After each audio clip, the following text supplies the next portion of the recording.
رب اجعلني مقيم الصلاة ومن ذريتي ربنا وتقبل دعاء ربنا اغفر لي ولوالدي وللمؤمنين يوم يقوم الحساب.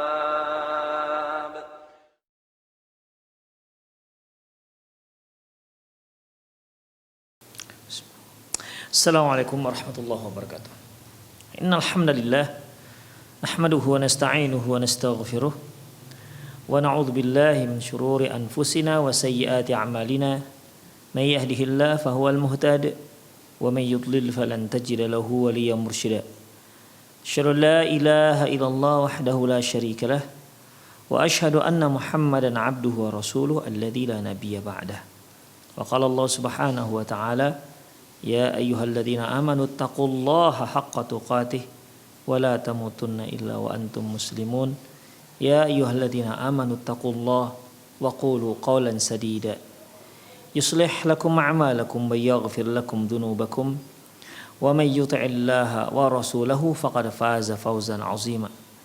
Ya ayyuhan nasu taqu rabbakumul ladzi khalaqakum min nafsin wahidah wa khalaqa minha zawjaha وبث منهما رجالا كثيرا ونساء واتقوا الله الذي تساءلون به والأرحام إن الله كان عليكم رقيبا.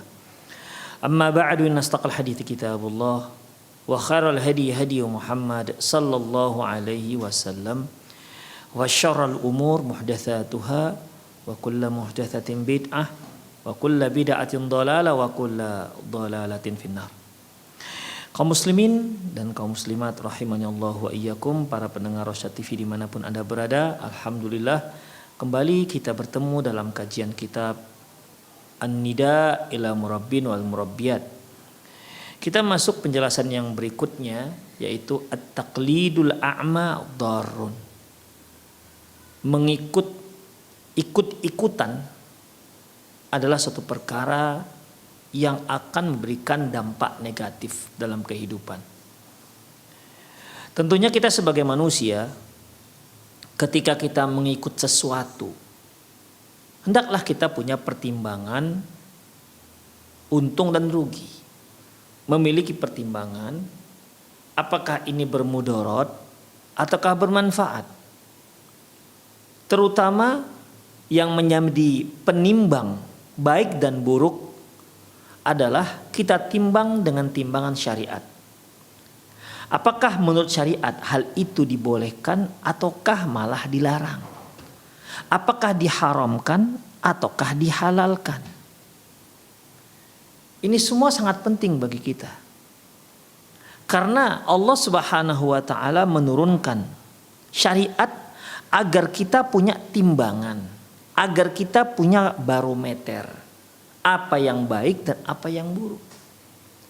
Setiap perkara yang dilarang oleh syariat kita pasti berdampak buruk. Dan setiap perkara yang diperintahkan oleh syariat kita pasti berdampak baik. Karena tidak mungkin Allah Subhanahu wa taala mengharamkan sesuatu yang baik dan tidak mungkin Allah Subhanahu wa taala menghalalkan sesuatu yang buruk. Yang baik adalah yang dihalalkan dan dibolehkan apalagi diperintahkan oleh Allah. Yang buruk adalah yang dilarang apalagi sampai diharamkan oleh syariat. Oleh karena itu seorang manusia jika dia tidak tahu syariat, dia tidak punya penimbang. Dia tidak punya alat penimbang mana yang baik dan mana yang buruk. Dia tidak punya kacamata untuk melihat apakah sesuatu itu baik dan buruk. Makanya kalau kita lihat orang-orang yang suka ikut-ikutan, apa yang lagi tren dia ikut, ya dia ikut. Apa yang sedang viral dia pun ikut. Dari mulai cara berpakaian, cara gaya rambut, cara hidup dan lain-lainnya, ikhwah. Kalau kita mengikut asal ikut, maka kita akan jatuh pada hal yang dilarang oleh syariat.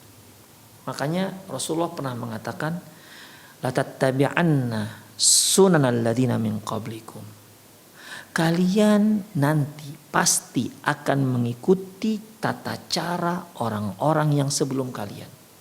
shibron bi shibrin, sejengkal demi sejengkal, zira'an bi zira'in, sehasta demi sehasta, hatta law dakhalu hujura dabbi la dakhaltumu, sampai-sampai kalau yang kalian gandrungi itu masuk ke lubang biawak, kalian juga akan latah ikut-ikutan masuk ke lubang biawak. Ikhwah, begitulah Rasulullah menggambarkan kondisi kaum muslimin yang ikut-ikutan tanpa memikirkan apakah itu baik ataukah buruk. Hingga Rasulullah menyebutkan kalau sampai-sampai kalau mereka masuk ke lubang biawak, kalian pun ikut masuk ke lubang biawak. Yang lamanya lubang biawak itu bukan tempat yang mewah, bukan tempat yang nyaman, bukan tempat yang terang menerang, bukan ikhwah. Yang namanya lubang biawak, pastilah lubang biawak itu sempit, bau, amis, gelap, lembab. Demikian, bukan tempat yang nyaman untuk ditempati. Tapi karena kalian gandrung, ikut-ikutan, maka kalian gak peduli dengan itu semua, walaupun sampai menyusahkan kalian. Para sahabat bertanya, siapa? Manhum ya Rasulullah? Al-Yahud wan Nasara, apakah yang Anda maksud orang Yahudi, orang Nasrani? Kata Rasulullah, faman, kalau enggak mereka siapa lagi? Gara-gara apa ikhwah? Kaum muslimin mengikuti hal-hal yang tak penting sama sekali seperti itu. Gara-gara ikut-ikutan. At-taqlidul a'ma. Taqlidul a'ma, ikut-ikutan buta. Taklid buta, ikut-ikutan. Demikian ikhwah rahimanallah wa iyyakum. Kita berikan contoh ikhwah, kita berikan contoh. Ketika sedang trendinya berpakaian legend misalnya. Kaum muslimah yang masih remaja, masih ataupun ibu-ibu memakai pakaian legend, yang ketat. Di mana ikhwah? Untuk memakainya saja susah dan untuk melepasnya saja susah. Bahkan kalau dulu sempat saya lihat ada yang kaum laki-laki yang memakai yang sedang gandrung dengan memakai pakaian sempit itu yang karet, dia harus melepas celananya dengan meminta ditarikkan oleh orang lain baru lepas. Kalau enggak lepas. Kan sulit ikhwah. Para akhwat seperti itu. Padahal kalau dia memakai baju syar'i yang longgar, dia masukkan kepalanya, masukkan tangannya, dia lepas, langsung terpakai. Tanpa ada ditarik, tanpa ada diikat, tanpa ada itu semua. Mudah dan mudah. Tapi yang namanya ikut-ikutan ini ikhwah, la ilaha illallah. Kalau sudah ikut-ikutan, tak peduli lagi apakah itu baik ataukah buruk. Na'udzubillah min dzalik. Sampai masuk ke lubang biawak pun kalian akan ikut masuk ke lubang biawak.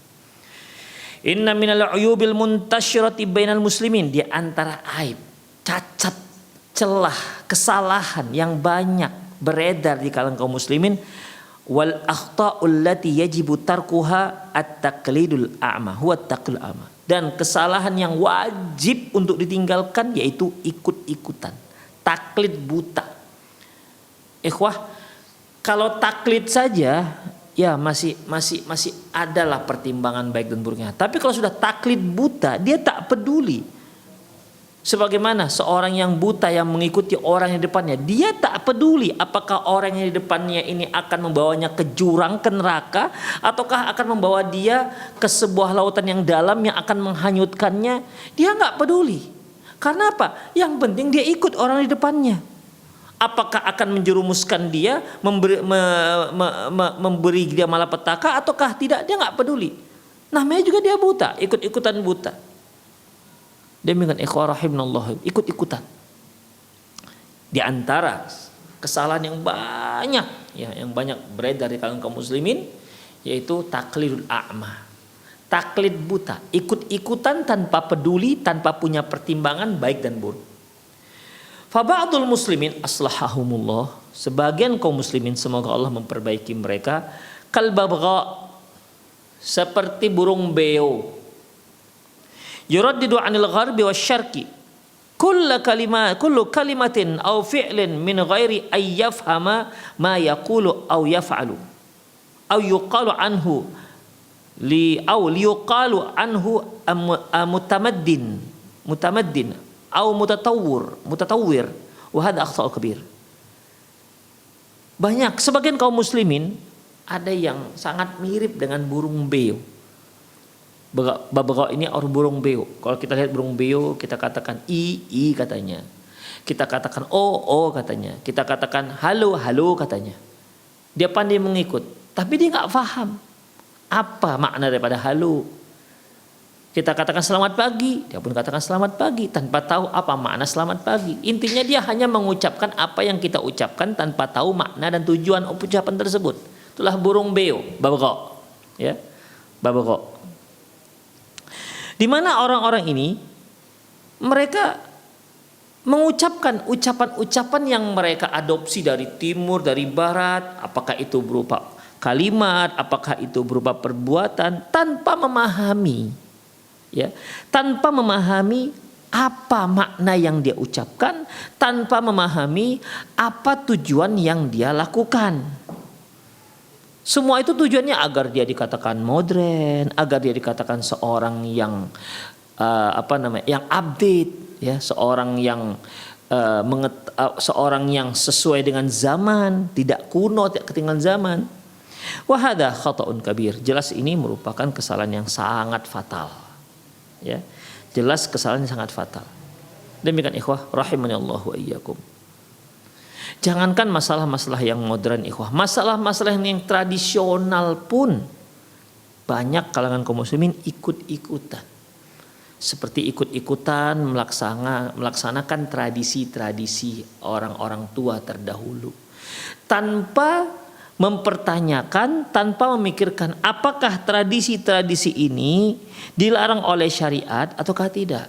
Apakah tradisi-tradisi ini, ya, mengandung khurafat, syirik ataukah tidak. Demikian. Apa kata orang tua? Lakukan ini merupakan tradisi nenek moyang kita, maka dilakukannya. Dia seorang muslim, padahal kita tahu nenek moyang kita itu bagaimana kondisi mereka. Asal usul nenek moyang kita itu memiliki keyakinan animisme, dinamisme. Makanya kita seorang muslim ketika mengikuti tradisi nenek moyang kita harus pandai memilah-milih. Memang hukum asal daripada tradisi itu boleh. Tradisi itu kan kebiasaan. Anda misalnya kalau mau ke masjid selalu melewati jalan fulan, pulang nanti dari jalur ini, begitu. Kebiasaan, itulah tradisi namanya. Demikian ikhwah. Hukum asalnya boleh. Tetapi kalau tradisi itu jelas melanggar syariat, tak boleh kita ikut. Siapapun dia, imam apapun dia, sehebat apapun pengaruhnya, tidak dibolehkan ikhwah. Rahimani Allah wa iyyakum. Ya. Itu masalah yang kuno. Demikian juga masalah-masalah yang terbaru, yang lagi viral. Ngikuti orang-orang famous misalnya, mereka yang dianggap sebagai public figure misalnya, atau dia berupa artis misalnya. Berapa banyak kalangan kaum muslimin di media-media massa ikut-ikutan ikhwah. Gak peduli apakah itu dilarang ataukah tidak. Berjogetlah dia di hadapan HP-nya dan itu disebarkan kemana-mana dengan posisi terbuka aurat. Kadang-kadang dia pakai jilbab, wanita yang berjilbab berjoget. Joget tiktokan misalnya, la ilaha illallah wala haula wala quwata illa billah, tanpa malu-malu. Tanpa malu-malu sedikit pun. Kenapa? Karena sedang viral yang seperti itu. Demikian ikhwah. Joget ini lagi viral, semua ikut berjoget seperti itu. Mau remaja, mau remaji, mau ibu-ibu, mau orang tua, dengan tanpa ada rasa malu sedikit pun ikut berjoget seperti itu. Wala haula wala quwata illa billah. Karena apa? Ikut-ikutan. Terkadang guru-guru, sekelompok guru-guru yang pakai jilbab ikut berjoget. La ilaha illallah. Seorang pendidik. Apalah yang kita katakan terhadap anak-anak murid kita kalau kita berbuat seperti itu. Jadi kalau seandainya anak-anak didik kita ternyata tak terdidik akhlaknya, jangan-jangan dikarenakan kita, bukan dikarenakan mereka. Benar apa kata orang tua kita. Guru kencing berdiri, murid kencing berlari. Bahkan guru kencing berdiri, murid ngencingi gurunya. Karena apa? Karena guru tak sopan. Maka akhirnya akan muncullah anak-anak yang tidak mau sopan juga terhadap gurunya. Demikian ikhwah. Gara-gara apa itu semua ikhwah? Ikut-ikutan. Taklidul a'ma. Kemudian ikhwah, ada beberapa nasihat. Satu, ihdar ya akhil muslim an tuqallida ghairaka taqlidan a'ma hatta tas'ala anhu. Hati-hati wahai saudaraku muslim. Jangan sampai engkau bertaklid a'ma, ikut-ikutan ataupun taklid buta terhadap orang lain, ngikuti orang lain hingga kamu tanya dahulu. Tanya tentang status hukumnya, tanya apakah boleh atau tidak. Wa tu'riduhu 'alal Islam. Kemudian kamu timbang dia dengan timbang syariat Islam. Faqad yakunu muharraman. Karena bisa saja hukumnya haram. Itu ikhwah. Kalau Anda tidak bisa menimbang-nimbangnya sendiri karena keterbatasan ilmu Anda dalam masalah syariat, bukankah Allah memberikan solusi? Apa itu solusinya? Fas'alu ahla dzikri in kuntum la ta'lamun. Fas'alu ahla dzikri, tanya kepada orang yang tahu. Fas'alu ahla dzikri in kuntum la ta'lamun. Tanya kepada orang yang tahu kalau kamu enggak tahu. Apa masalah Anda? Apa yang sekarang sedang viral yang Anda kepingin sekali mengikuti apa yang sedang viral tersebut? Taib, sebelum Anda melakukannya, sebelum Anda mengikut-ikutan menviralkannya, sebelum Anda ikut-ikutan men-share slogan-slogannya, tanya dulu kepada orang yang tahu tentang status hukumnya. Apa pandangan Islam tentang slogan ini? Apa pandangan Islam dalam masalah perbuatan ini? Jika ternyata itu salah menurut Islam, ingat, jangan sekali-sekali Anda melakukannya. Apalagi sempat menviralkannya. Demikian ikhwah. Ikut-ikutan memberikan slogan-slogannya. Yang jelas slogan itu slogan yang salah. Karena hal ini akan membuat dosa kita bertambah, dan bertambah. Itulah ikhwah rahimallahu. Jangan Anda melakukan, jangan Anda ikut-ikutan mengucapkan sampai Anda tanya dulu, sampai Anda timbang dulu menurut syariat Islam. Atau Anda tanya kepada orang yang alim, apakah hal ini dibolehkan ataukah tidak. Demikian ikhwah rahimanallahu wa iyyakum. Karena bisa saja slogan itu merupakan perkara yang dilarang, perkara yang diharamkan, atau perbuatan itu merupakan perbuatan yang diharamkan. Demikian. Kalau dia dibolehkan ya silahkan Anda lakukan. Tapi kalau sampai dilarang gimana? Demikian. Kalubsi khatimil khidbati allati tuqaddimuhu zaujah lizaujin za'man minha anna hadzal khatim yamna'u min al-ikhtilatil bil fatayat. Seperti di saat seorang calon suami melamar seorang wanita, si wanita memberikan cincin kepada si calon suami sebagai tanda bahwasanya dia sudah ada yang meminang, sudah ada calon istri, supaya dia tidak bisa bergabung-gabung, berbaur-baur lagi dengan para gadis-gadis yang lain. Demikian ikhwah. Jadi bagi seorang calon istri ini dengan memberikan cincin tunangan itu, dia akan merasa aman dengan calon suaminya. Dia merasa calon suaminya ini tidak akan berselingkuh, tidak akan beralih hati kepada yang lain.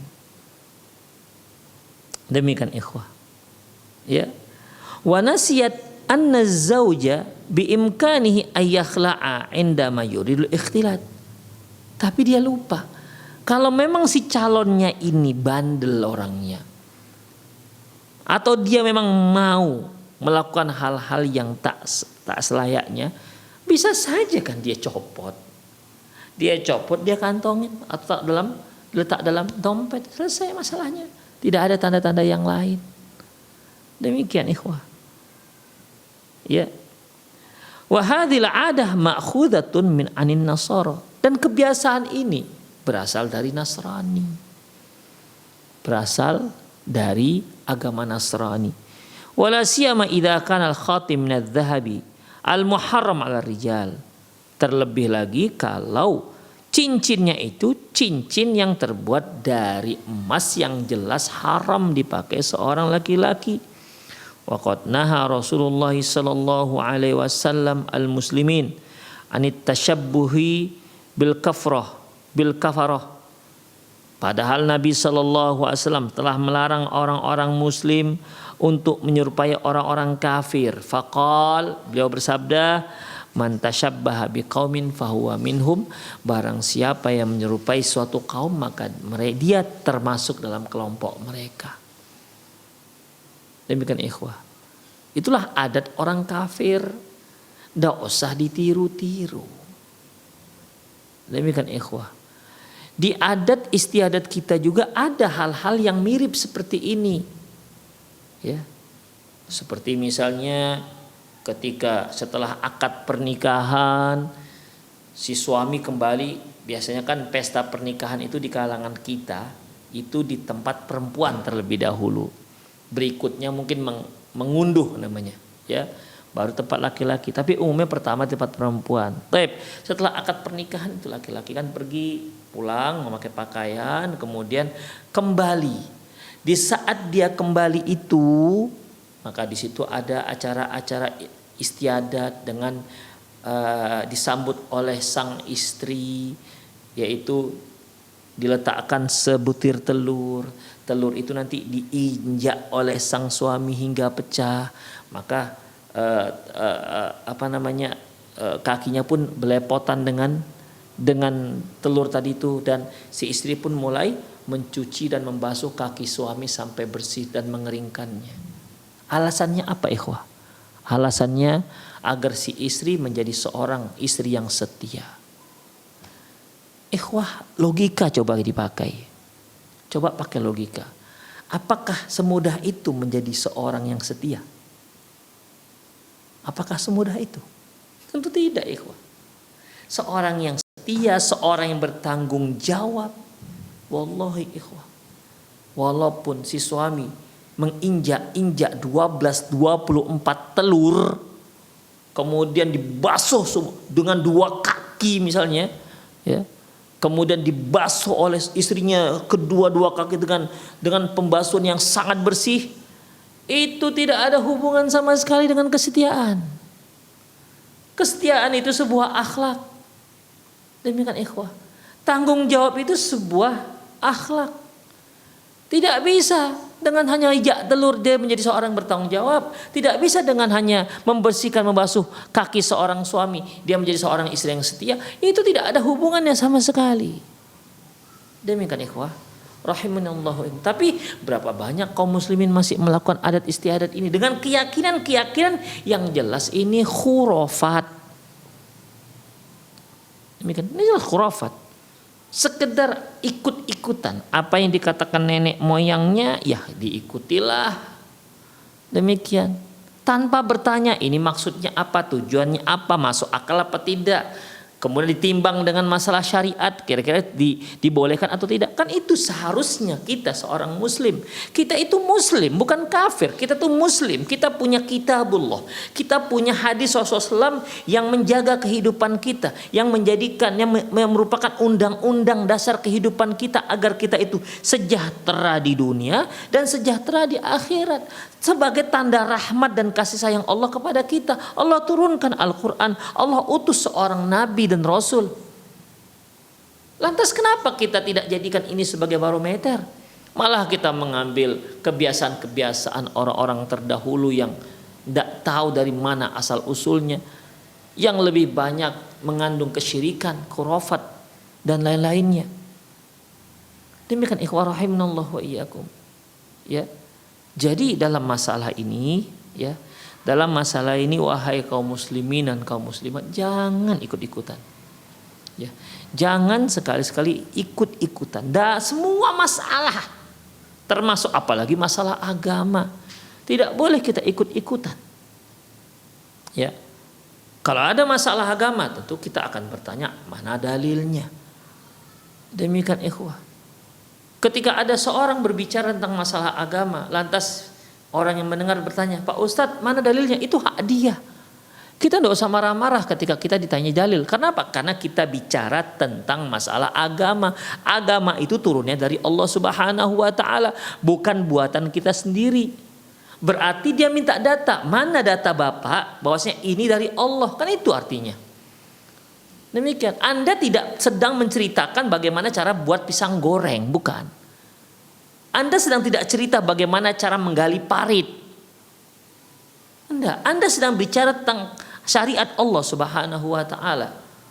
Ketika Anda bicara tentang syariat Allah Subhanahu wa Ta'ala, Anda sedang menempatkan diri Anda sebagai juru bicara Allah Subhanahu wa Ta'ala. Makanya wajar kalau orang meminta mana data Anda, bahwasanya apa yang Anda ucapkan itu adalah dari Allah, dari Rasulullah.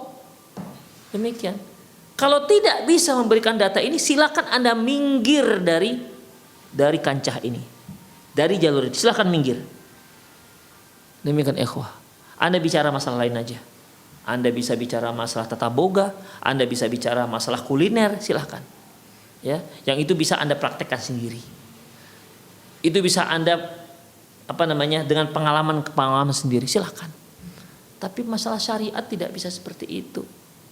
Sekali lagi, kalau Anda tidak punya data, silahkan Anda minggir dari jalan ini. Karena seorang yang berdakwah tanpa ilmu, sungguh kerusakan yang ditimbulkannya lebih parah ketimbang kebaikan yang ditimbulkannya. Demikian ikhwah rahimanallah. Oleh karena itu, kita sebagai seorang muslim jangan ikut-ikutan. Kita punya agama yang bisa kita jadikan sebagai standar boleh dan tidaknya. Demikian ikhwah. Ibnu Abbas, Rasulullah Sallallahu Alaihi Wasallam, dari Ibnu Abbas memberikan kepada kita sebagai pertimbangan. Pertimbangan utama adalah syariat. Apa kata beliau? Innal halala bayyinun wa innal harama bayyinun wa bainahuma umur mushtabihat. La ya'rifu katsirun minan nas. Yang halal itu jelas, yang haram itu jelas. Di antara yang halal yang haram ini ada perkara yang masih syubhat, yang samar. Gak banyak orang yang tahu tentang hukum sebenarnya.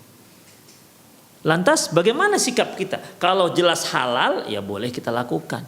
Kalau jelas haram ya kita tinggalkan karena sudah jelas. Tapi di antaranya itu dibilang halal ya halal, dibilang haram ya haram, tapi nggak jelas. Maka ini masalah-masalah yang biasanya timbul pada diri seorang yang memang sangat minim. Semakin minim keilmuan seseorang dalam masalah syariat, maka akan semakin banyak perkara yang samar yang tidak dia ketahui hukumnya. Makanya Rasulullah katakan, la ya'rifu katsirun minan nas, gak banyak yang tahu. Tapi Rasulullah lantas pastinya kaum muslimin pasti ada posisi dia berada di tengah-tengah ini. Di tengah-tengah yang masalah syubhat. Ini halal apa enggak ya? Dibilang halal kok ada sisi halalnya, dibilang haram ada sisi haramnya. Ini sebenarnya bagaimana? Sebelum kita bertanya, sebelum kita mendalami kasusnya, maka Rasulullah menyebutkan, ya, famanittaqa anisyubhati faqad istabra an dini wa irdi. Barang siapa menyelamatkan dirinya dari perkara yang syubhat, artinya dia tidak jadi lakukan. Kenapa? Karena sebagai tindakan berhati-hati. Iya kalau halal, kalau haram bagaimana? Akhirnya sebagai tindakan berhati-hati, al-ihtiyat, dia hindari perkara yang syubhat ini. Maka Rasulullah katakan, famanittaqa anisyubhati faqad istabra an dini wa irdih.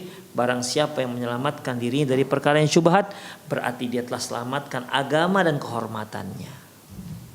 Demikian ikhwah rahimanallahu wa iyyakum. Jadi sekali lagi, jangan ikut-ikutan dalam segala hal apapun. Ya. Kalau kita nggak tahu, silakan bertanya. Fas'alu ahlad dzikri in kuntum la ta'lamun. Tanya orang yang tahu kalau kamu tidak tahu. Jangan mengada-ada, jangan mereka-reka. Ya. Jangan mengada-ada, jangan mereka-reka. Itulah yang pertama, nasihat yang disebutkan dalam kitab ini, yaitu jangan ikut-ikutan. Yang kedua, wa minat taqlil madhmum, di antara taklid yang tercela, walladhi jalaba lil muslimina dhillatun wa sigharun al-hukmu biqawaninil gharabi al-mukhalafatul Islam. Di antara taklid yang tercela, di antara taklid yang tercela adalah kaum muslimin memberlakukan hukum-hukum yang bukan memberlakukan dalam kehidupan mereka, dalam bermasyarakat dan bernegara, dengan hukum-hukum yang diambil dari negara-negara barat. Dan hal itu akan menyebabkan kehinaan kaum muslim itu sendiri. Demikian ikhwah. Di antaranya kesalahan begitu ikhwah. Jadi mengikuti, memberlakukan hukum-hukum yang bukan hukum Islam. Malah hukum-hukum orang kafir yang diberlakukan. Dan ini menyebabkan kehinaan, kerendahan kaum muslimin. Kaum muslimin itu kuat, kaum muslimin itu hebat, kaum muslimin itu berwibawa kalau dia kembali kepada Quran dan Sunnah. Mereka menerapkan hukum-hukum yang ada dalam Quran dan Sunnah Rasulullah Sallallahu Alaihi Wasallam. Demikian ikhwah, rahimani Allah wa iyyakum. Jadi dalam masalah ini ikhwah, bukan modernitas itu yang membuat kaum muslimin menjadi hebat, bukan. Sebagian orang yang dianggap sebagai cendekiawan muslim mengeluhkan bahwasanya kaum muslimin harus menjadi makhluk, menjadi orang-orang yang kaya, ekonominya kuat agar Islam itu menjadi maju. Ikhwah, siapa bilang bahwasanya kemajuan Islam itu terkait dengan ekonomi? Siapa bilang? Bahkan kalau kita banding-bandingkan kemiskinan yang ada pada zaman Rasulullah dengan kemiskinan yang ada zaman sekarang ini, lebih banyak miskin dalam zaman Rasulullah, jauh di bawah standar. Yang mungkin tidak pernah kita dapati di muslim sekarang ini. Seperti seorang sahabat yang tidak punya harta apapun selain sehelai kain sarung. Dia tak punya yang lain. Hanya itu yang dia miliki. Sehingga ketika dia mau menikah, dia menawarkan kepada si wanita agar kain sarungnya ini jadikan mahar. Apa kata Rasulullah? Kalau kamu jadikan itu sebagai mahar pemberian untuk istrimu, apa yang kamu pakai? Kalau di saat istrimu yang memakai, kamu pakai apa? Di saat kamu yang memakai, istrimu pakai apa? Itu kan jadi punya dia. Kamu jadi pakai apa? Begitu ikhwah. Coba cari. Ada nggak orang-orang miskin muslim yang ada di sekitar kita yang hartanya hanya satu helai pakaian? Kain sarung tok, baju nggak ada, celana nggak ada, kaos kaki nggak ada, alas kaki nggak ada. Coba cari. Tapi kita lihat bagaimana kaum muslimin pada waktu itu. Ya. Bagaimana kaum muslimin pada waktu itu kuatnya luar biasa. Demikian ikhwah. 2 negara adidaya sempat keder dengan menghadapi pasukan kaum muslimin. Takut luar biasa. Ya. Belum lagi sampai kaum muslimin di tempat mereka, mereka sudah takut luar biasa. Demikian. Karena apa? Karena mereka meyakini ya mereka bersama Allah Subhanahu wa taala. Gimana caranya agar mendapat perlindungan dan pertolongan Allah? Dengan melaksanakan syariat-syariatnya. Jadi bukan mengkaya-kayakan diri. Memang benar dalam pemerintahan itu perlu adanya kekayaan agar bisa menggaji pegawainya, agar bisa membuat jalan. Benar. Tapi itu bukan prioritas utama. Prioritas utama dalam memajukan kaum muslimin yaitu kembali kepada agama kita sendiri, akidah kita. Itu yang akan membuat kaum muslimin jaya. Demikian ikhwah rahimanallahu wa iyyakum. Kalau ada yang mengatakan kita harus menjadi seorang muslim yang sehat walafiat, badannya kekar-kekar, enggak juga. Ya, tidak demikian. Makanya ikhwah, sekali lagi, Islam itu jaya bukan dikarenakan ekonomi, walaupun ekonomi perlu. Islam jaya bukan jaya dikarenakan masyarakatnya sehat-sehat, enggak harus. Walaupun masyarakat perlu untuk sehat. Karena al-mu'min qawi khairum min mu'min dhaif. Mukmin yang kuat lebih baik daripada mukmin yang lemah. Tapi kalau mukmin kuat imannya lemah, lebih baik mana dengan mukmin yang lemah tapi imannya kuat? Semua akan mengatakan ya tentu lebih baik mukmin yang lemah fisik tapi kuat iman ketimbang mukmin yang lemah iman tapi kuat fisik. Tentu itu sudah sepakat, nggak perlu ada khilafiyah di sana. Demikian ikhwah rahimanallahu wa iyyakum. Ya. Wa tarkul hukmu bi syariatillahi azza wa jalla allati azzat al-islam al-muslimin. Azzatil muslimina fi asr an-nubuwati wal sahabati man ba'dahum. Dan kaum muslimin meninggalkan hukum syariat Islam yang dahulu sempat membuat hebat berjayanya kaum muslimin di masa-masa Rasulullah SAW dan di masa kepemimpinan para sahabat. Demikian ikhwah. Pada masa Umar bin Khattab ditaklukkanlah pertama sekali Farsi.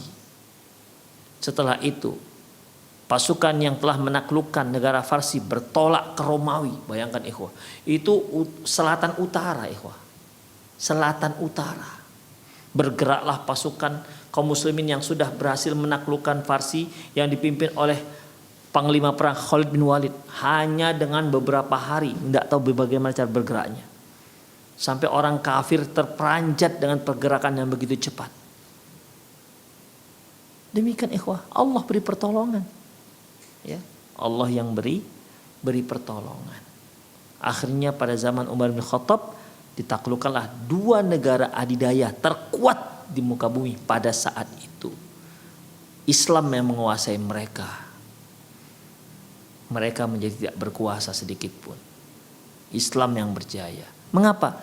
Karena mereka menerapkan syariat Allah Subhanahu wa taala. Kembali kepada kitabullah dan sunnah Rasulullah sallallahu alaihi wasallam. Yang ketiga, ihdar labsud dhahab fahuwa muharram 'ala rijali wa halalun lin nisa'i. Hati-hati. Jangan sampai memakai emas. Karena emas ini haram untuk laki-laki, halal untuk kaum perempuan. Fa'an ibni Abbas radhiyallahu anhuma, dari Abdullah bin Abbas radhiyallahu anhuma, anna Rasulullah sallallahu alaihi wasallam ra'a khataman min dhahabin fi yadi rajuli. Bahwasanya Rasulullah sallallahu alaihi wasallam melihat seorang laki-laki memakai cincin emas. Lantas fanaza'ahu fatarahahu. Rasulullah pegang tangannya, lepas cincinnya, Rasulullah lempar. Rasulullah buang emasnya. Ya, Rasulullah lihat tuh ada seorang laki-laki pakai emas. Karena seorang laki-laki haram pakai emas. Rasulullah mendekat, pegang tangannya, diambil emasnya, cincin emasnya dibuang oleh Rasulullah sallallahu alaihi wasallam. Wa qala ya'midu ahadukum ila jumbatin minan nar Apakah salah seorang kan sengaja mau membakar dirinya dalam api neraka? Fayaj'aluha fi yadihi, lantas dia jadikan api neraka itu di tangannya. Faqila lirajulin, lantas dikatakan kepada laki-laki tadi yang Rasulullah ambil cincin yang emasnya, Rasulullah buang. Dikatakan kepada laki itu, ba'dama dhahaba Rasulullah, setelah Rasulullah pergi, mengingatkan, menegaskan hal itu kepada laki-laki yang pakai emas tadi, yang Rasulullah buang langsung sendiri emasnya. Setelah Rasulullah pergi, apa kata sahabat lain kepada laki-laki ini? Khudh khatamak intafi' bihi. Udah, kamu ambil lagi cincinmu dan kamu manfaatkan. Ya kamu jual, hasilnya bisa kamu beli makanan atau apalah. Ambil lagi. Ambil kembali cincinmu dan jual. Manfaatkan dia. Karena ini sahabat, ikhwah, sahabat. Ya, bukan seperti kita keimanannya. Allahu Akbar, sahabat. Yang Rasulullah katakan khairun nasi qarni. Sebaik-baik manusia itu adalah yang hidup di zamanku. Sahabat. Alumni madrasah yang digembleng langsung oleh Rasulullah sallallahu alaihi wasallam. Apa kata sahabat tadi? La wallah, enggak. Wallahi enggak. La akhudhu abadan. Sampai kapanpun tidak akan aku pungut kembali.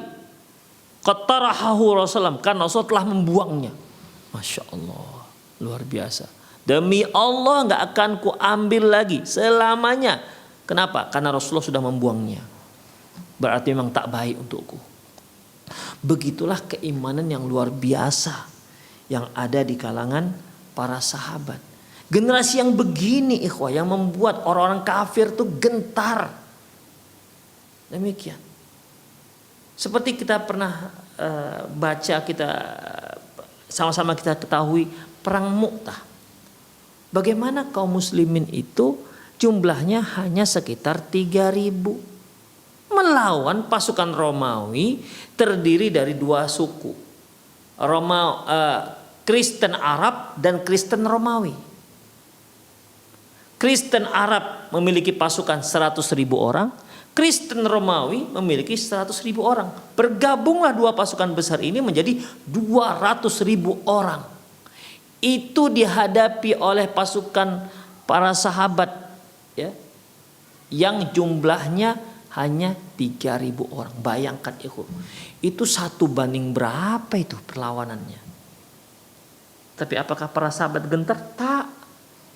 Bahkan pasukan ini, ya, sempat memukul mundur pasukan Romawi yang jumlahnya luar biasa itu, ikhwah.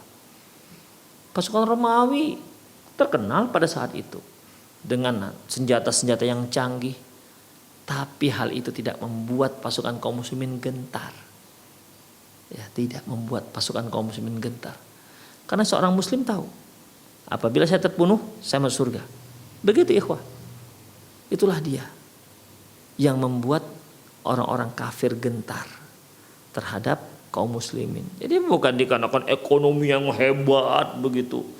Pendapatan per kapitanya sampai ratusan juta. Enggak, bukan itu. Ya, bukan itu. Tapi keimanan yang terhunjam dalam dada-dada para sahabat. Itulah yang mengundang pertolongan Allah Subhanahu wa taala kepada mereka. Di saat perang Hunain, ikhwah, terkumpullah pasukan kaum muslimin sebanyak 12.000 pasukan. Itu merupakan pasukan terbesar dalam sejarah pertempuran kaum muslimin pada saat itu. 12.000 melawan orang-orang suku Hazim, ya namanya. Jauh lebih sedikit jumlahnya ketimbang kaum muslimin. Apa kata para orang-orang pasukan? Hari ini kita nggak akan kalah. Kenapa? Pasukan kita banyak. Jauh lebih banyak dibandingkan pasukan orang kafir. Rasulullah mendengar itu berat dada beliau. Ya Allah, enggak ini yang membuat menang kaum muslimin. Benar, ikhwah, ketika pasukan kaum muslimin yang jumlahnya jauh lebih banyak dibandingkan pasukan kafir, mereka melintasi lembah Hunain, disikat dengan anak panah oleh orang-orang Orang-orang kafir pada waktu kucar kacir kaum muslimin. Kucar kacir. 12.000 kucar kacir. Demikian. Hingga hanya beberapa ratus orang, ya, itulah yang dipanggil oleh Rasulullah SAW supaya kembali maju ke pertempuran. Inilah yang ternyata yang mengundang pertolongan Allah Subhanahu wa taala. Sisanya sudah kucar kacir. Begitulah ikhwah rahimani Allah wa iyyakum. Ya. Begitulah dia. Keimanan para sahabat itu yang mengundang pertolongan Allah. Jadi yang membuat kaum muslimin itu menang itu bukan finansial, bukan ekonomi, bukan hal-hal dunia yang lainnya, tapi dikarenakan pertolongan Allah Subhanahu wa taala. Demikian ikhwah. Itulah 3 hal yang penting untuk kita ketahui, yaitu hati-hati jangan sampai melakukan taklid buta, ya, ikut-ikutan kebiasaan orang-orang kafir tanpa memperhatikan apakah itu dibenarkan dalam syariat ataukah tidak. Yang kedua yaitu kaum muslimin yang menerapkan hukum yang bukan hukum Islam. Ini juga menyebabkan kehinaan di kalangan kaum muslimin. Yang ketiga, nasihat penulis yaitu hati-hati jangan sampai orang-orang muslim terutama yang kaum laki-laki memakai cincin dari emas, jam dari emas, intinya hal-hal yang betul-betul buat dari emas. Karena hal itu diharamkan dalam syariat. Demikian ikhwah rahimanallah wa iyyakum. Baik, untuk sore hari ini sekiranya itu saja kajian kita. Semoga bermanfaat. Jangan ikut-ikutan tanpa berpikir terlebih dahulu tentang baik dan buruknya, dan sebelum Anda menimbang dengan timbangan syariat Islam, sebelum Anda melihat dengan kacamata Islam. Jika hasil daripada pertimbangan syariat menyatakan boleh, silahkan Anda lakukan. Tapi kalau seandainya syariat mengatakan haram, dilarang, maka jangan sekali-sekali lakukan.